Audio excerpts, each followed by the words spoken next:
pessoa não vai querer pôr tudo em Bitcoin porque o risco é astronômico. Beleza, você pode diversificar. Ela tem o direito de diversificar para defender o patrimônio dela. Se ela entender o que é Bitcoin, ela consegue, inclusive, fazer renda... O fato de estar financiando o governo ou ajudando uma pauta assim criminosa é um efeito indireto, ou seja, a pessoa não tem culpa disso, ela não tem como não fazer isso. Não, a pessoa não tem opção de investir em outra coisa, senão bolsa? Claro que tem. Então, até ouro, como o senhor falou, não. Não, estou falando ouro, mas a pessoa teme o risco do ativo que ela quer. Ela quer uma pluralidade de ativos para diminuir o risco. O senhor concorda que o senhor não investiria num brega pedófilo, num puteiro pedófilo? O senhor nunca botaria seu dinheiro nisso, mas o problema é que a relação não é direta. É isso. O brega pedófilo, para mim... Mas a relação não é direta. Ele é o mesmo... Mesmo o Bitcoin... Não é direto investir no brega e... Não tem uma relação direta. O cara investir no brega pedófilo... Tô falando do Estado. Né? É a mesma coisa. Você tá pagando aborto e castração de criança. Mas é que você não tem como se defender no mundo real. Você vai ter que só não dar dinheiro a ele. Você tem que comprar o vestuário, pagar imposto. Os tributos voluntários eu concordo com o senhor. Quando você ofere renda e um lucro extra, você vai ter que pôr esse dinheiro em algum lugar. Pois é, por isso... Se eu deixar embaixo do colchão, vai desvalorizar. Não, o Bitcoin embaixo do colchão e ouro desvalorizou. Agora, o Bitcoin também vai ter esses riscos que o Roxo acabou de aprovar. De repente você toma um susto de perder 90% do seu patrimônio. Por isso que agora você tem que balancear a sua carteira para evitar esse risco. Agora, os efeitos que o governo está fazendo com esse posto, o problema não é teu, é porque você não tem. Mas você pode balancear. Você pode balancear a carteira sem financiar aborto e castração de criança. Não precisa financiar castração de criança e aborto, nem comprar, nem ser sócio de brega pedófilo, de puteiro pedófilo para diversificar. E, inclusive, você pode fazer renda em dólar, sem tocar no dólar americano. Mas o dólar, você acabou de falar que os títulos do governo também financiam. Não toca, isso. Não financia, são sintéticos de dólar. Você desvaloriza. Eu sei, mas é um derivativo. Isso, né? Você desvaloriza, inclusive, o valor do dólar. Depende do que se derivou. Então, é do dólar, tá na mesma Isso, você destrói o valor do dólar, porque você reduz a demanda por dólares. Você reduz a demanda do dólar bancário, que é aquele que financia o governo. No fundo é o seguinte, ó, o que eu tô defendendo? Que esse negócio de ter governo criminoso, lógico que tem e tal. Só que a gente não tem como escapar. Mesmo o Bitcoin, você também não consegue escapar dessa como não? loucura. Vamos pensar naquele portfólio que eu tô falando. Você comprar um Bitcoin, você financia o governo Lula? Se você não vender... Não vender na formalidade. Você vai arriscar uma turbulência enorme. Os vão ter coragem. Os pais fundadores, e o senhor deve ter ouvido essa frase antes. Quem renuncia à sua liberdade em nome da segurança termina como? Sem segurança. Sem nada. Mas o Bitcoin também não é seguro. Nada impede de haver uma manipulação e o Bitcoin é a zero. Não impede. Nada impede de ter uma manipulação. Mesmo o Taleb argumenta que o Bitcoin não tem futuro, não é isso? Ele diz que o valor é zero. Mas, inclusive, o primeiro cara a dizer isso, Nobel... Explica melhor isso matematicamente, por que é zero. O primeiro cara a dizer isso foi Paul Krugman, que ele dizia que a internet não teria mais impacto que o fax, né? Verdade. E aí disse que o Bitcoin tinha valor intrínseco de zero, não é isso? Sim. Então, fala então, por que seria zero, segundo o Taleb? Então, existe esse pêndulo da taxa de juros, né? E aí, para você precificar qualquer ativo, você tem algumas maneiras de fazer. Mas a maneira mais tradicional é você pegar e tentar calcular um valor intrínseco. Para você calcular o valor intrínseco de alguma coisa, você tem que pegar todo o fluxo de caixa que ela pode isso a gente já retomou, aquela mesma futuro. História. E como ele não tem, ele tenderia a zero. Por que ele tenderia a zero no futuro? Não, ele diz que o valor é zero hoje. Porque primeiro, pode abrir o paper então do Taleb? Vamos dar uma olhadinha no abstract, aí a gente lê junto. O fato é o seguinte, a primeira característica é que, como o Bitcoin não tem fluxo de caixa, quando a taxa de juros tender a um valor muito alto, ele vai tender a zero. Ele nunca será zero, mas ele vai tender a zero. E quando a taxa de juros tender a zero, ele vai tender a um valor infinito, bem alto, porque o valor dele estaria no futuro, estaria no intangível e tal.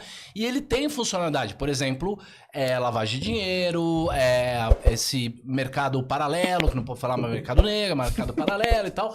Isso gera um valor extrínseco no Bitcoin. Então, eu acredito que ele tem valor extrínseco. Mas o que o Taleb diz é o seguinte, ó. A discussão aplicada em finanças quantitativas e métodos econômicos argumenta que as criptomoedas em geral e o Bitcoin em particular, considerando que existem 10 mil moedas, a gente focou no Bitcoin, que é o que tem maior valor de mercado, e a gente considerou... Tem 10 mil criptomoedas? Isso era em 21, deve ter muito mais. Você pode criar o que você quiser. Ele não criou a dele? Sim. O Taleb criou a Taleb Coin, mas não esse artigo. A Taleb Coin pegou ou não? A Taleb não pegou? Não é esse artigo que tem a Taleb Coin. Não, esse é o primeiro artigo, aí ele estrutura mais o outro no segundo. É porque esse é o Bitcoin Curses and Fragility. Tem um Bitcoin... Depois que eles mostraram que os dados estavam errados, que se você pegar e em ouro não reduziu, a volatilidade reduziu. Esconde a base monetária reduziu. Como alguns dados dele, os caras foram lá e no dia seguinte, que tem uma semana depois refutou, ele tem um outro artigo sem ser esse, que é o mesmo título, Bitcoin Curses and Fragility Supplementary Discussion, que aí ele aprofunda na Taleb Coin. Você pode fazer um Taleb Coin. Inclusive tem um cara chamado Narcele Minas aí que você manda pra ele por escrito que você quer, ele manda de graça o código, você bota no Você não quer fazer a sua 38 cripto? Eu acredito que a Taleb Coin, o real e todas as intenções de pessoas de fazerem de reinventarem uma coisa que já foi inventada é arrogância fatal. Nós não sabemos o que é melhor para os outros. Nós não temos autoridade sobre a vida dos outros. A escassez digital não pode ser reinventada. Qualquer coisa, qualquer inovação que seja criada em qualquer criptomoeda pode ser adotada no Bitcoin, se não na primeira camada, na segunda ou na terceira, né? Outro motivo pelo qual é muito difícil que apareça outra que substitua ela, né? Então, continue. Na versão atual, né, apesar o tema estar muito hype, o Bitcoin falhou como uma moeda sem governo, né?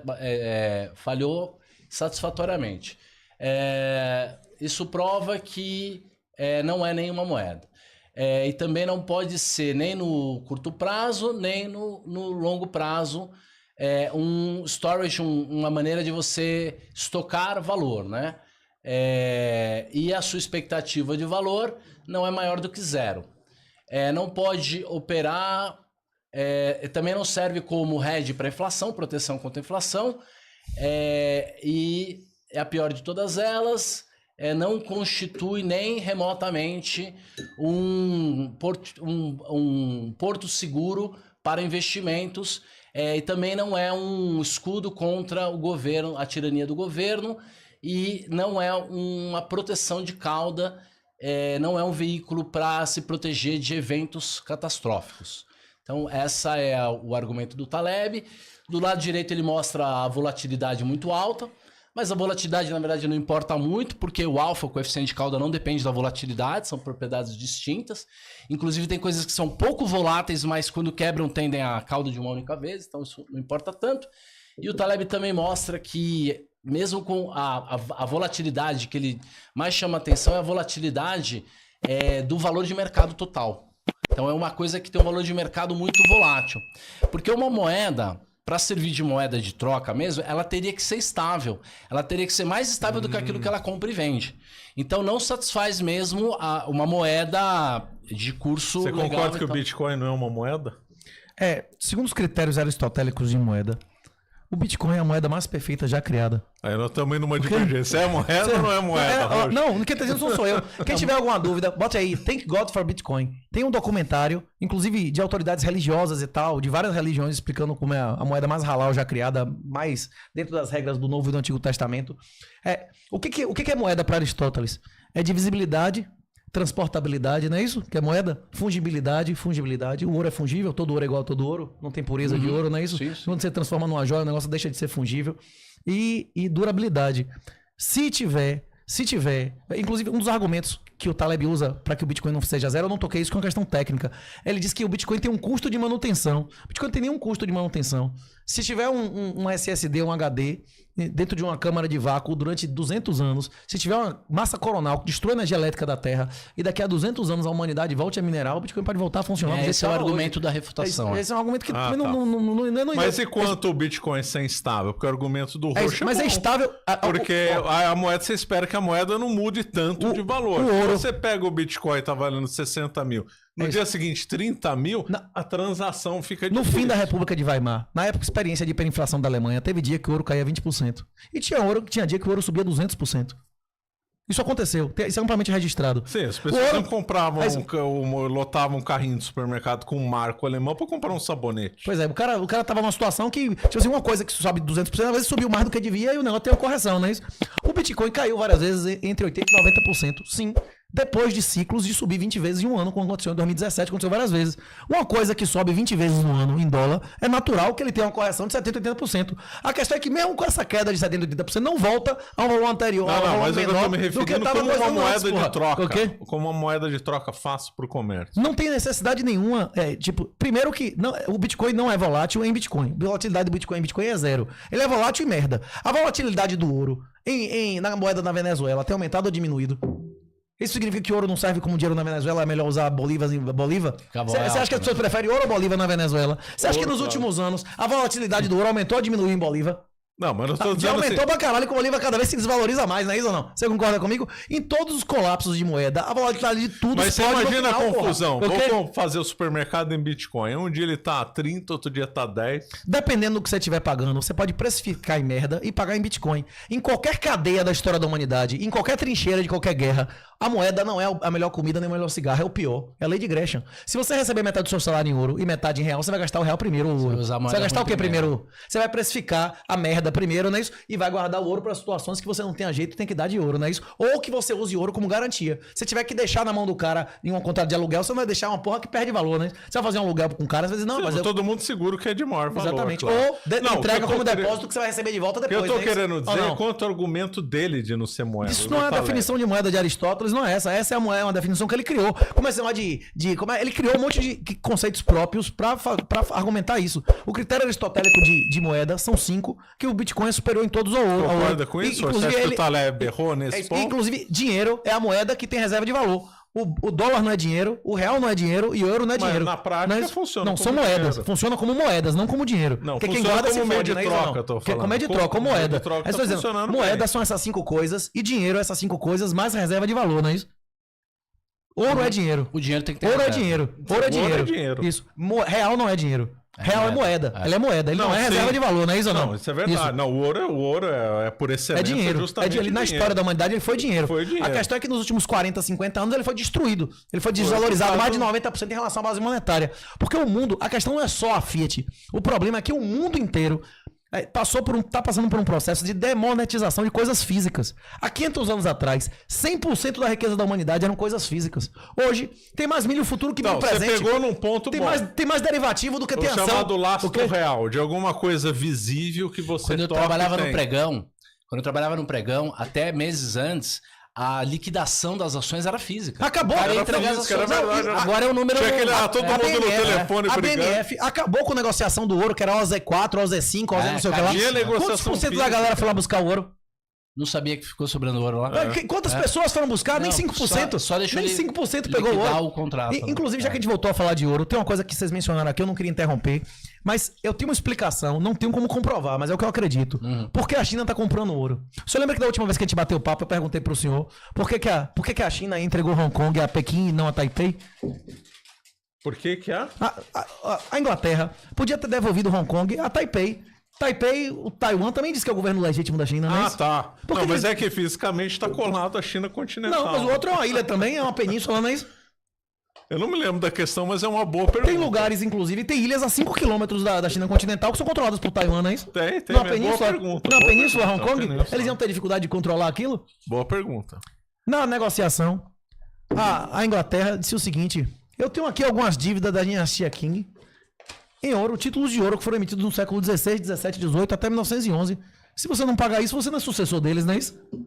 Não é uma boa negociação? É. Pesquisa na internet aí. Mesmo isso? Você acha que a Inglaterra joga fora título de ouro e ouro? Não, você acha que o governo inglês joga no lixo? Você acha que a Inglaterra joga no lixo? Dívida de um país soberano? Hein? De jeito nenhum. Existe a associação de credores nos Estados Unidos que tem um valor, que tem títulos mais valiosos que toda a reserva de dólar da China, que isso um dia vai ser cobrado. Eles sabem que eles têm um passivo de ouro muito maior do que todos os dólares que eles têm, que um dia isso vai ser cobrado. É por isso que eu acredito que eles estão comprando ouro. Eles estão comprando ouro pra acumular algo que eles sabem que vão pagar cedo ou tarde, não é isso? O pessoal ficou falando... Eu sei, mas é que aí entra a questão militar também. Porque se o devedor se for uma potência militar, ele se mexe no pago. Então vem buscar na força. É isso. Esse caso agora... Esse caso militar também. Esse caso da Starlink. Por que o cara da Starlink não está continuando oferecendo serviço? Você tem alguma dúvida que algum dia o governo americano vai cobrar cada centavo que eles não estão recebendo da Starlink? Já ouviu falar em Lord Cochrane? Então, sim. O Lord Cochran levou 115 anos pra receber o dinheiro dele, né? Mas recebeu, né? Esse negócio de credor e devedor, isso aí muda se for, com a questão militar, ué. Não, por exemplo, se o devedor for mais a Inglaterra tomou o dinheiro do Lord Cochran violentamente e foi no judiciário brasileiro. Esperou um momento, não, eu tô falando entre nações. Não. Como? Entre nações. Sim. Vamos supor que uma nação devedora seja muito mais forte militarmente. Ela só vai pagar se ela quiser. Pois é, o cara vai fazer o que os Estados Unidos está fazendo com essa dívida há 100 anos. Vai esperar o momento de cobrar, não é isso? É. E a Inglaterra esperou. Só que ele já morreu. A Inglaterra achou o momento de cobrar? Vai esperar várias gerações. Mas a Inglaterra esperou séculos e cobrou, não é isso? Recebeu ou não recebeu? Tem que saber o momento de cobrar. De cobrar. A China sabe que vai ter uma hora que ele vai ter que pagar isso. Tem associação de credores nos Estados Unidos. Inclusive, quem quiser se expor a ouro, eles vendem a menos da metade do valor de face, né? Tem associação de credores desses títulos que foram emitidos até 1911. Você compra o recebível da China em ouro. Você compra os títulos emitidos pela dinastia. Mas qual que é o deságio? Rendimento de ouro. Qual que é o deságio? É brutal. 50%? É brutal. Tipo 80%. Você compra por 10, 20%. Ok? Você sabe que a esperança de receber é mínima. Precatório, né? É precatório. Inclusive, várias corretoras. É um precatório chinês. É um precatório chinês, mas que paga juro em ouro. Agora você juro em ouro perpétuo.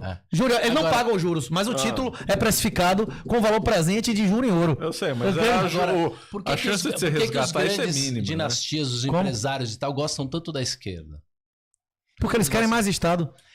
O cara foi preso ontem que deu a cadeirada? Foi nada. Por que ele não foi preso? Foi nada. Por que ele não foi preso na hora em flagrante? Era pra ele ser preso em flagrante ou não foi? Aquilo foi crime ou não? Claro. Foi, não foi preso? Pois é, porque a esquerda ele oferece tudo. Exato. Ela oferece tudo que o Satanás ofereceu ao carpinteiro. A maioria das pessoas querem a porta estreita ou a porta larga. A maioria vai ser salva ou não vai? Mas o fato é que o empresário do país, ele vendeu o país, tá certo? Ele vendeu, ele valorizou e tal, e ele pôs dinheiro no bolso. Agora ele tem que quebrar o país pra ele comprar de volta. É sempre assim. Eu lembro, eu dei a compra da Vale no leilão no leilão de privatização da Vale. Eu era do Bradesco, eu tava junto lá. Eu fui levar o cheque. Eu fui levar o cheque administrativo no Rio de Janeiro, na Bolsa do Rio. 2 bilhões, parará, Sério? parará. Você que levou lá? Eu que levei o cheque no Rio. E aí o que é interessante? Os caras vão comprar de volta, entendeu? Tudo isso aí que eles venderam pro gringo e tal, eles mandam o gringo embora, quebram o país, põe um cara de esquerda e compra. Isso aí aconteceu com o Japão, né? Então, o rebalanceamento é interessante por conta disso. Porque passa ano subindo, você vai descascando. Essa história aí da China que você está falando lembrou o caso lá do Japão. O Japão comprou, não sei qual empresa, comprou o Rockefeller Center. Depois o Japão quebrou, aí o Rockefeller Center foi recomprado pela metade do preço. Pela metade do preço. Metade nominal. Metade nominal do preço. O terreno da casa do imperador, do castelo lá do imperador no Japão, valia mais que o estado da Califórnia. Loucura, né? Loucura. As 8 empresas, as 10 maiores empresas do mundo eram japonesas. Então é isso que a mania faz, entendeu? Se não me engano, a Argentina vendeu a embaixada, um terreno ligado à embaixada, para pagar uma parte da dívida externa dele. Que loucura, né? Que valia. Então. Mas esse negócio de quebrar o país para recomprar barato, isso aconteceu com o Japão. O Japão quebrou, os ativos desvalorizaram e eles tinham comprado ativo nos Estados Unidos, tiveram que vender tudo. E os americanos recompraram barato. Né? A usura, eles gostam, né? O banqueiro adora uma usura, claro. Porque ele adora que o povo seja viciado em dopamina barata e tal, porque ele empresta, é uma escravidão, né? Ele empresta o dinheiro, ele mesmo... É que nem o Casa e Senzala, né? Muito bom. E aí, senhores, acabou o Bitcoin? Vamos para outro tema? Rapaz... Ou você quer continuar falando de Bitcoin? O Antigo Testamento que exigia 10, a nossa aliança é de 100%, não é isso? O que ele falou pro jovem rico, não é isso? Largue todo o seu dinheiro e me siga. Se você não quiser fazer... se eu puder fazer um comentário sobre Bitcoin para partir sobre outro... eu gostaria de relembrar que Jesus falou para não tocar em moeda fiduciária, não é isso? Ele disse de quem é essa cara nessa moeda, né? Ele não disse que era para pagar imposto, né? Ele disse que não era para tocar em moeda fiduciária. A cara da moeda de real é de quem? Aquilo é a face satânica da Revolução Francesa, assassina de freiras e padres, não é isso? Essa cara na cédula de real? Sim. É a liberdade, né? De quem é essa cara? Não, essa cara é da efígie da República. Efígie da República, que é a Mariane da Revolução Francesa. É satânica. Pior que criminosa, é satânica, não é isso? É satânico, é a face satânica. Efígie da República. Jesus já afirmava 2000 anos atrás, não toque nessa desgraça, não é isso? É isso. Se você renunciar à sua segurança, E não, a sua liberdade em nome da segurança termina sem os dois. Sem os dois. O Bitcoin cai 90%, depois de ter subido 20%. Eu acho que o Bitcoin ainda vai cair várias vezes, 70%, 80%. Você não acredita num colapso do Bitcoin? Ele ficar zero, acabou, rompeu o sistema. É possível. Você não acredita. Assim como eu acredito que é possível, tudo é possível. Inclusive é possível o colapso do ouro. É impossível que se encontre uma jazida de ouro com 30 vezes mais ouro do que já tem no mundo da Antártida. Ou cai um meteorito de ouro aqui. Ou no subsolo de alguma porra. O cara achamos 40 vezes mais ouro do que já se descobriu na história da humanidade. Claro. É possível ou não é? E vai colapsar o preço se acontecer um negócio desse ou não vai? Vai. Porque muda a natureza do processo que a gente mostrou ali. Afirmar o que é possível. Eu acredito naquela conversa que a gente teve da outra vez, do Galo e Barcelos. Pra Deus, galinha assada cantar é possível, não é isso ou não? Eu não sou contra o Bitcoin, mas eu concordo em gênero, número, grau com o roxo. Tem que ter uma carteira balanceada. E uma das alternativas é cash and carry de dólar, que você não financia governo, você tem uma renda em dólar 3, 4 vezes maior que você teria no sistema bancário, não é isso? Só que pra isso o cara tem que entender como é que compra Bitcoin, como é que deposita Bitcoin. Inclusive, como é que você mete uma residência autocustódia. Fora. Exatamente, como é que você não vai usar seu CPF. Eu sou português também, né? Mas eu tô querendo virar Paraguai. Rapaz, você acha que eu viro eu tenho cara de Paraguai, né? Posso fazer uma propaganda aqui? O dono do Nubank não mora lá? Bote aí, @Uruguai com YHub, HUB. Cara, $2 mil, velho. Em 2 semanas o cara lhe dá. O Uruguai é bom demais. Cadê a Alan ali, ó? Ali, ó, dá uma olhada em Uruguaio. Rapaz, os caras, é $2 mil, velho. $3 mil, você volta com carteira de motorista em 15 dias, não é isso? Não é Global Tax, lá são Land Tax, tanto Uruguai, Paraguai, Salvador, Panamá. Eles têm na legislação, muitos deles na Constituição do país, de que vigora nesse país o princípio da territorialidade e competência tributária. Mesmo o cidadão uruguaio ou paraguaio que ganha dinheiro no exterior, numa corretora que não tem sede lá, não interessa ao país, não é isso?